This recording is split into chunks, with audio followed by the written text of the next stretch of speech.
Hello plant lovers, welcome back to Excelsa Gardens. Today's video we're talking about houseplants.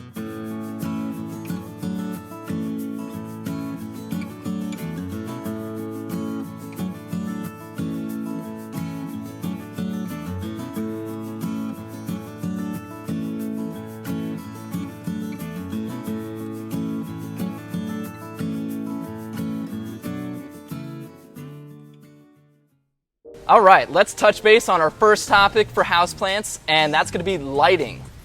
Lighting is very important for the outcome of your plants. Now, there's two bases of light you can gauge in your home. You have bright light and you have dark light. Bright light, of course, is exactly how it sounds. Bright light, sun is peeking through that window nice and heavy.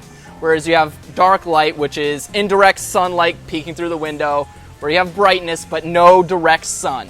Now, each plant is going to have its own likeness for that amount of light. So your more leafy plants like your philodendrons, your pothos, your anthuriums, they're going to do better in more dark light. Of course, if you have bright light, that's totally fine for it too. The ones that are going to do better in your bright light is definitely your succulent plants. And again, you're going to want to give these a lot of bright light and let them go dry between watering. Of course, your aloes, clancoes, crown of thorns, anything euphorbia, agave, things of that nature. Just let them get dry, give them a lot of bright light. It's okay if honestly they get a lot of sun too, direct sun. They're going to be very forgiving for you as far as light goes. Some plants that do well in the deep shade would definitely be Dieffenbachia, dumb canes. This was one called Reflector. It's a pretty unique variety. It has kind of a nice textured leaf. Again, your philodendron, Pink Princess, does pretty well in low light, and your Monstera deliciosa. This is just a little young, so he hasn't developed his split leaf yet. And here's a fun fact. If you work in an office building with a lot of fluorescent lighting above you, that actually acts as artificial sunlight. Fluorescent lighting has the full spectrum of light emitted out through that light, so it acts like a fake sun. So that is actually going to help your plants grow. A lot of these low light plants will do excellent in office space with fluorescent lighting that's on for most of the day. So you can always feel free to add some greenery to your office space. And moving down to this end, of course, your peace lily is very, very easy. That's going to be one of your most easy house plants. If you don't have a green thumb, get a peace lily. That'll do you well. They add a nice pop of color with the flowers all throughout the year. And they're very forgiving on light and watering needs. Your Monstera minima, again, falls into that kind of Monstera philodendron range, so they'll do good in deep shade. And at the end here, you have your bird's nest ferns. Most ferns do well in a lot of dark light, bright light, and the one thing with them is a lot of moisture, so be up on watering with that. Now, moving on to the next topic, watering. Watering is another tricky area for houseplants. It's not always easy to gauge which plants like what kind of watering. So to help guide you correctly, let's just go with this. Rule of thumb, if your plant is leafy, it's going to like a lot more water. It's going to like consistent moisture. So you're going to want to water about 2 to 3 times a week, especially in the spring and summer months. Plants are much more thirsty in this time of year, so expect to water much more. Moving on to your succulent type plants like your clancoe, aloe, agave, anything succulent, let it go dry between watering. So that means water once a week. Sometimes even you can go a little bit longer. Any echeveria, things like that, let them go dry. Do not overwater because it only takes one overwatering to melt away all that progress you got, quite literally. Another one that's pretty easy and likes mid-range watering because it is fairly woody. This is the Ficus elastica. This is a rubber ficus plant. This is a variegated variety. This kind of falls in the middle of a lot of water and little water. Again, you can probably err on the once a week side with this. Don't be afraid to let it kind of dry out between. And another item just to definitely touch base on with watering, and which can definitely be tricky, is calatheas or Marantaceae family plants. Calatheas really like consistency. So watering, keeping these on a nice watering schedule is definitely best. They don't like going too dry, but they don't like going too wet. Now, this is true for most plants. If you overwater plants, they tend to get root rot and you'll have a lot of burn on your new leaves. New leaves will come out brown, mottled, and disfigured. If you let your plant go too dry, you're gonna have discoloration on your lower, older leaves, and they'll tend to burn and crisp up on you.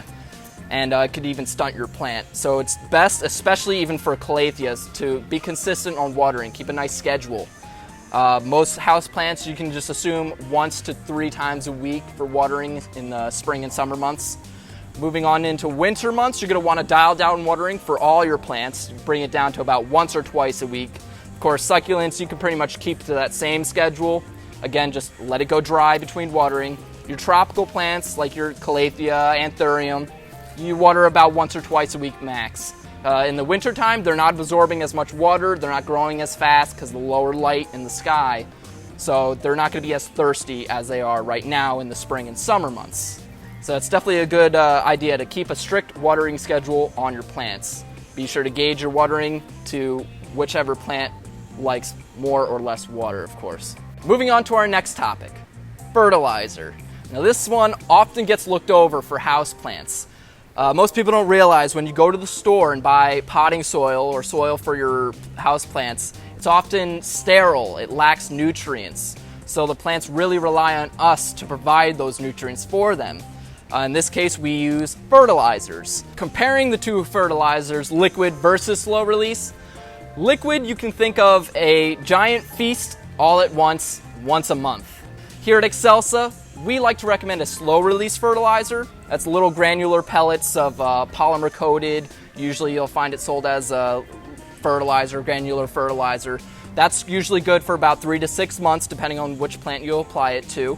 And again, for application use, you just follow the instructions on the tub you buy. It's good for a long while. You only have to apply it once or twice a year. It's a good dose of nitrogen. It's well balanced. That'll usually do you well. Most of that you can find at Home Depot, Lowe's, your big box stores. Amazon even has some. Various ones you can choose from. Just make sure it's a high nitrogen fertilizer and a slow release, something that's going to last you for a few months. That's the best way to go about potted plants. Whereas that liquid fertilizer, you get a big feast all at once. And again, that can give you a lot of results real quick, but later in the long run could end up petering out your plant. So it's always best to go, a little bit of nutrients every few days. That's why slow release is probably your better option for houseplants. It's gonna be way less maintenance for you. All right, so we touched base on the big 3 topics for houseplant care. Just to recap, light, you have bright light and dark light. The brighter the light, the better for your houseplants. If you have darker light in your house, that's when you really have to start being particular for which plant you use. Moving on to watering, again, your more leafy, succulent, tender plants, they're going to want watering pretty often, about 2 to 3 times a week. Keep that soil moist. Don't be afraid to do the finger test. Stick your finger in there, test the moisture. If you feel it sopping wet, skip watering. If it's pretty dry and loose and powdery, give it a good watering. Make sure it soaks evenly throughout the pot. Don't be afraid if you see it come out the bottom. A catch tray at the bottom does not hurt it. It's always good. I have some myself. Your succulent plants, of course, your aloes, kalanchoes, agaves, succulent, anything succulent, let it get dry between watering. Definitely do this. If you don't, trust me, you'll see it melt away, and nobody likes that. And finally, fertilizer. A slow release fertilizer is what we recommend here at Excelsa. A liquid fertilizer is okay, just make sure you use it sparingly. Again, it can lead to root burn and stunt your growth. I hope we guided you correctly throughout this video today. If you have any more questions, feel free to comment below. We'll be glad to answer them for you. We might even be doing another houseplant video, kind of touching base on other various houseplants coming into the market, because it is quite a broad family of plants. Be sure to stay tuned to our page here, like, subscribe, and follow us here. Social media, all sites. We got Instagram, Facebook, Pinterest. We're always going to be posting, and be sure to stay tuned. Happy growing.